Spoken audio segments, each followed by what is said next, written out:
Cambridge IELTS 2 by the University of Cambridge Local Examination Syndicate. Published by Cambridge University Press, 2000. This recording is copyright. Cassette 1, Side 2. Test 2. You will hear a number of different recordings, and you will have to answer questions on what you hear. There will be time for you to read the instructions and questions, and you will have a chance to check your work. All the recordings will be played once only. The test is in 4 sections. Write all your answers in the listening question booklet. At the end of the test, you will be given 10 minutes to transfer your answers to an answer sheet. Now turn to Section 1. Section 1. Gavin, a newly arrived student, wants to insure the contents of his apartment. He calls an insurance agent to ask for information. First, you have some time to look at questions 1 to 6.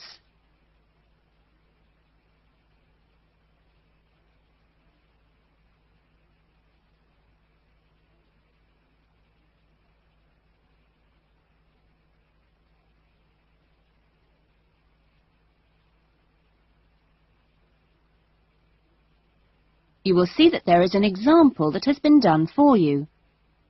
On this occasion only, the conversation relating to this will be played first.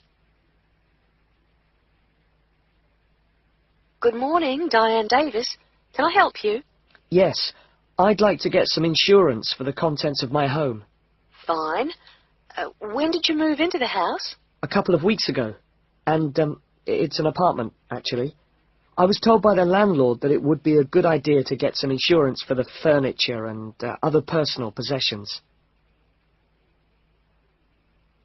Gavin moved into his apartment 2 weeks ago, so B has been circled.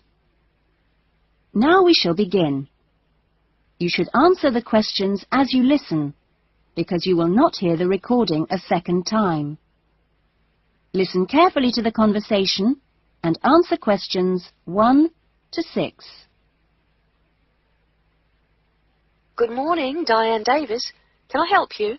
Yes, I'd like to get some insurance for the contents of my home. Fine. When did you move into the house? A couple of weeks ago. And it's an apartment, actually. I was told by the landlord that it would be a good idea to get some insurance for the furniture and other personal possessions. Fine. Well, let's get some details. What kind of apartment is it? It's a 2-bedroom apartment. Huh? What floor is it on? Why do you need to know that? Because it affects the cost of the insurance. An apartment on the ground floor isn't as protected as others, and there's more chance of a break-in. Really? I didn't know that. It's on the second floor. Second. And how much is the rent? It's $615 per month. Good. And where is it located? In Biggin Street, South Hills. I see. And what things did you want to insure? Well, what do you recommend? Well, the most important things are those which you would normally find in a home. Things like the television, fridge, and so on. I see. Well, I've got a fridge and a stereo system, which I've just bought from a friend. And how much did you pay for the fridge? $450. 50 or 15? 50. And the stereo system cost $1,150. Have you got a television? Yes, but it's very old and not worth much. Okay. Well, is there anything else you want to insure? Yes. I've got a couple of watches and my CDs and books. How much do you think they're worth? The watches are worth $1,000. For both of them? No, each one. And altogether, the CDs and books cost me about $400. Okay, so the value of everything you want to insure is $4,000. How much will the insurance cost? Let me see. $4,000 divided by plus 10%. Right. So this kind of insurance, that's private contents insurance, it comes to $184 for a 12-month period. $184? Well, that sounds pretty good. Okay, I'll take that policy. Before the conversation continues, you have some time to look at questions 7 to 10.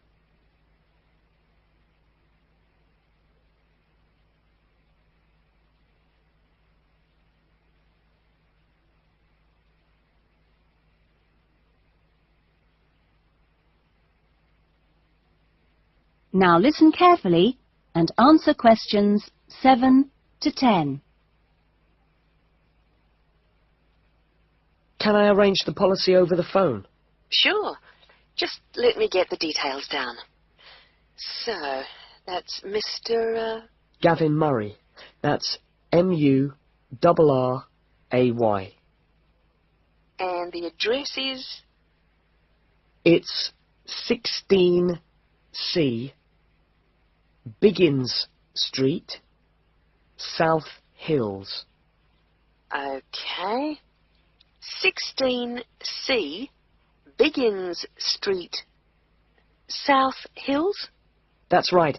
It's 2 words. South Hills. And your date of birth is? 12th of November, 1980. And your contact number? Home phone number is 9872 4855. Right. And, you're Australian? No, I was born in London, although my mother is from Tasmania. Oh, really? Whereabouts? Hobart.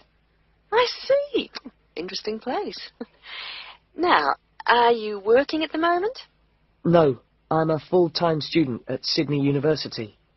Right. Good. That is the end of section 1. You will now have half a minute to check your answers.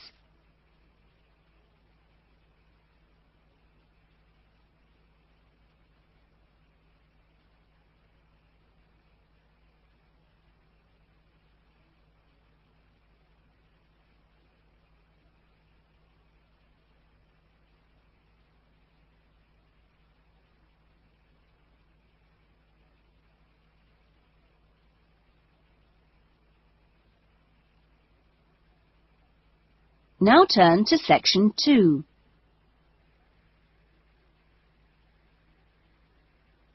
Section 2. You will hear an address by the college president welcoming new students to a residential college. First, you have some time to look at questions 11 to 14.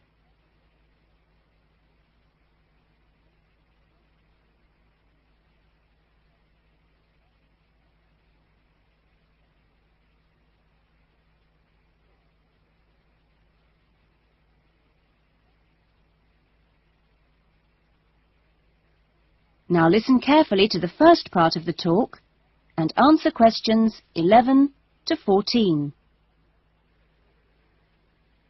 Well, good morning, everyone. It's good to see you all here. Welcome to Smith House. Smith House, as you may or may not know, is one of the oldest residential colleges of the university.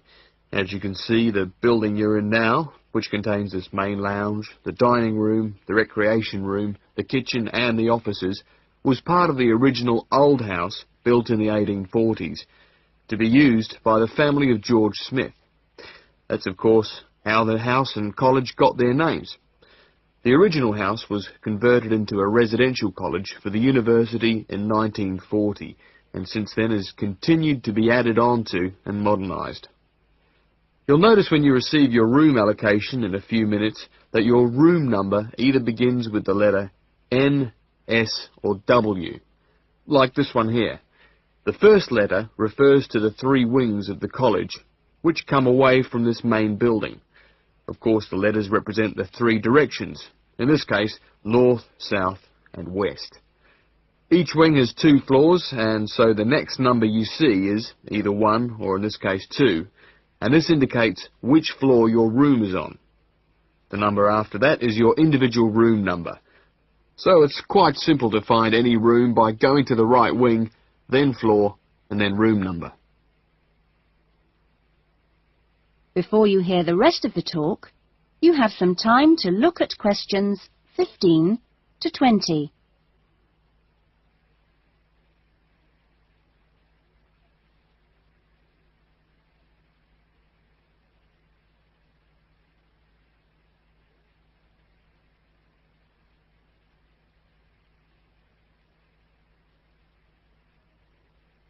Now listen carefully and answer questions 15 to 20.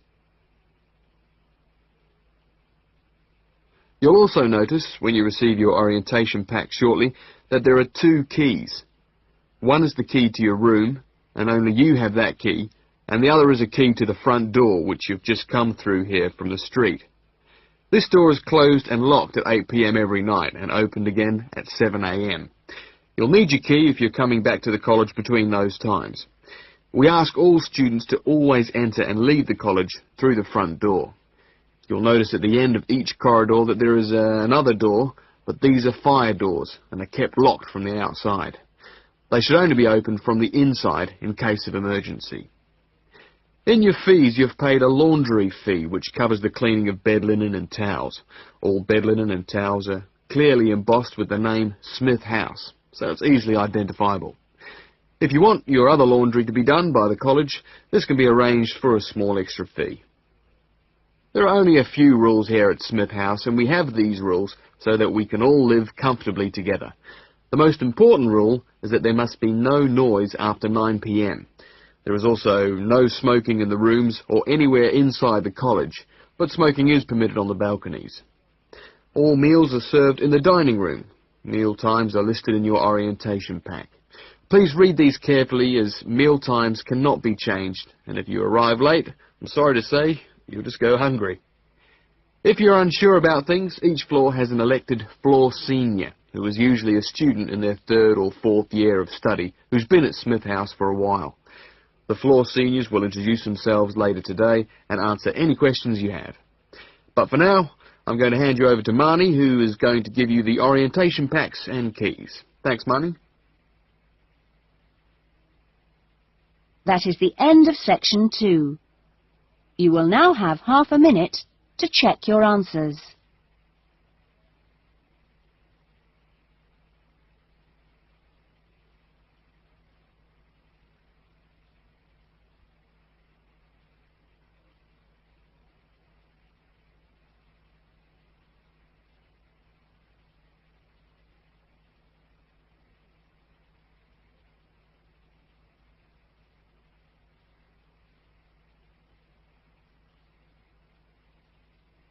Now turn to section 3. Section 3. You will hear a conversation between 2 students, Lynn and Robin, who are discussing an assignment. First, you have some time to look at questions 21 to 30.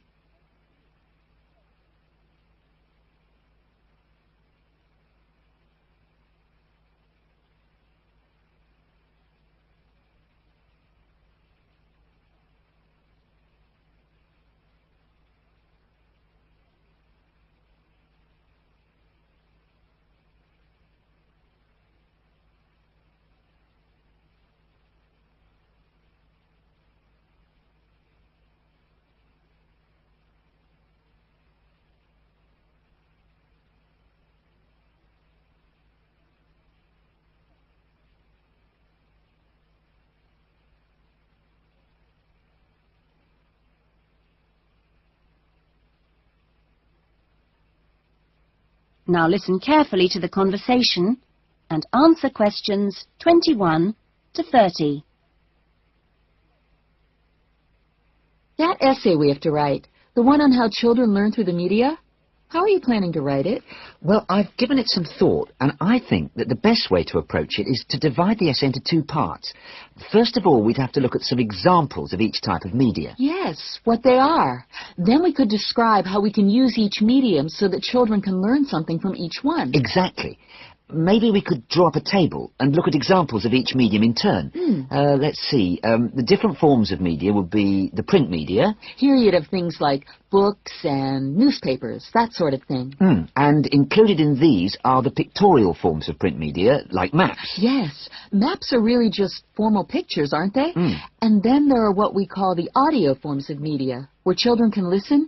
CDs and radios are probably the best examples because a lot of children have access to these, especially radios. And this would lead into the audio-visual media, which can be seen as well as heard. Film, television, and we mustn't forget videos. Yes, but there's a final category as well. Computers that make up the so-called electronic media. In the United Kingdom and Australia, they say that 1 in 3 families has a computer now. Yes, I believe it. Well, that's a good list to start with. We're really getting somewhere with this essay now. So let's move on to when each type of medium could be used. I guess we could start by trying to identify the best situation for each type of media. What do you mean? I'm talking about whether each medium should be used with different size groups. For example, we could look at pictures and ask whether they're more useful for an individual child, a few children together, or a full class. In this case, I'd say pictures are best with individual children because they give them an opportunity to let their imaginations run wild. Yes, I see. Let's take tapes next. Although tapes look ideal for individual children, I feel they're best suited to small group work. This way, children don't feel isolated, because they can get help from their friends. Computers are the same. I think they're better with small numbers of children, and they're hardly ever useful with a whole class. Videos, however, are ideal for use with everyone present in the class, especially when children have individual activity sheets to help them focus their minds on what's in the video. And what about books? What would you recommend for them? Books are ideal for children to use by themselves. I know they're used with groups in schools, but I wouldn't recommend it. Other pictorial media like maps, though, are different. I'd always plan group work around those. Give the children a chance to interact and to share ideas. I agree. Teachers often just leave maps on the wall for children to look at when they have some free time. But kids really enjoy using them for problem solving. Yes. Different people have different ideas, I suppose. Yeah, and different teachers recommend different tools for different age groups. That is the end of section 3. You will now have half a minute to check your answers.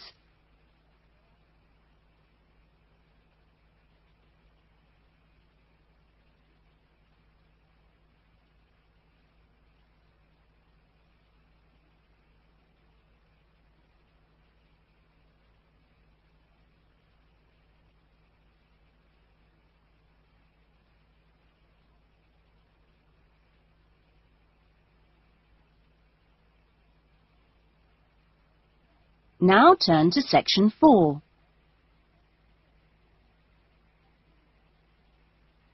Section 4. You will hear a lecturer talking to a group of students at the beginning of a course in rural development.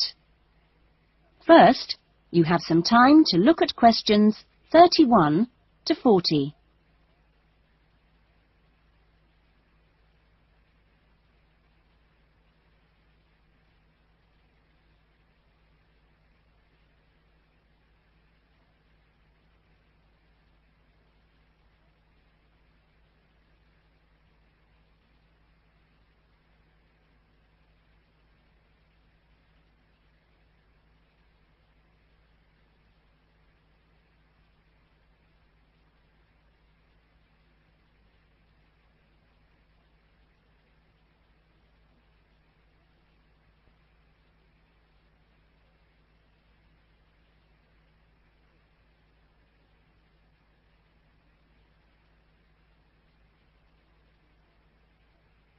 Now listen carefully to the talk and answer questions 31 to 40. I hope that this first session, which I've called An Introduction to British Agriculture, will provide a helpful background to the farm visits you'll be doing next week. I think I should start by emphasising that agriculture still accounts for a very important part of this country's economy. We are used to hearing the UK's society and economy described as being industrial, or even post-industrial. But we mustn't let this blind us to the fact that agriculture and its supporting industries still account for around 20% of our gross national product.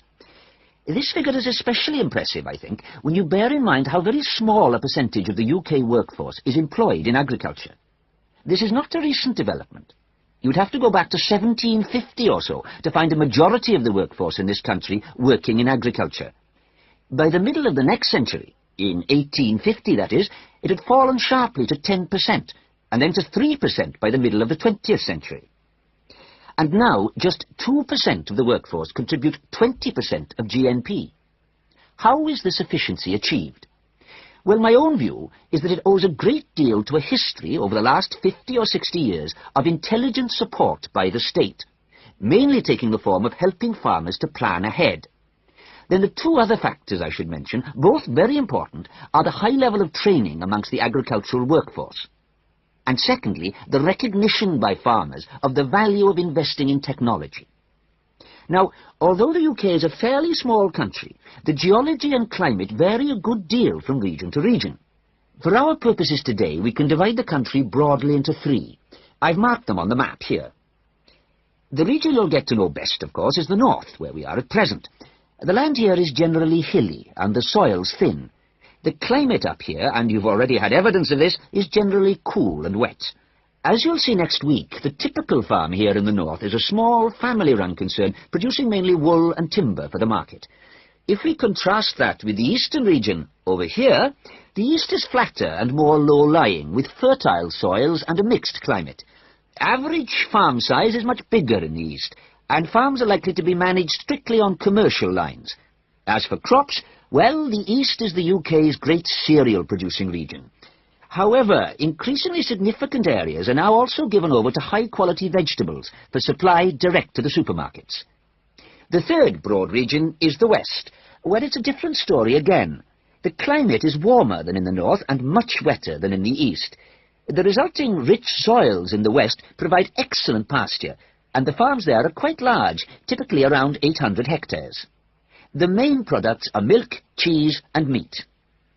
So, clearly, there are marked differences between regions, but this does not prevent quite a strong sense of solidarity amongst the farming community as a whole, right across the country. This solidarity comes in part from the need to present a united front in dealing with other powerful interest groups, such as government or the media. It also owes something to the close cooperation between all the agricultural training colleges, through which the great majority of farmers pass at the beginning of their careers.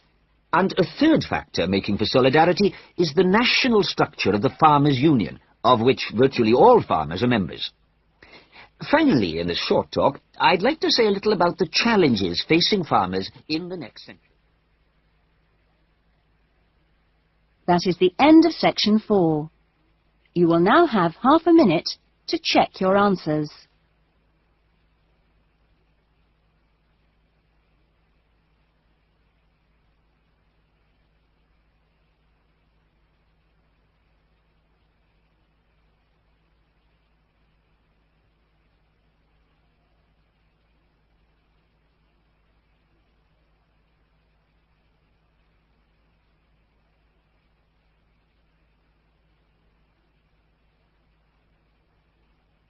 That is the end of the listening test. In the IELTS test, you would now have 10 minutes to transfer your answers to the listening answer sheet. That is the end of side 2.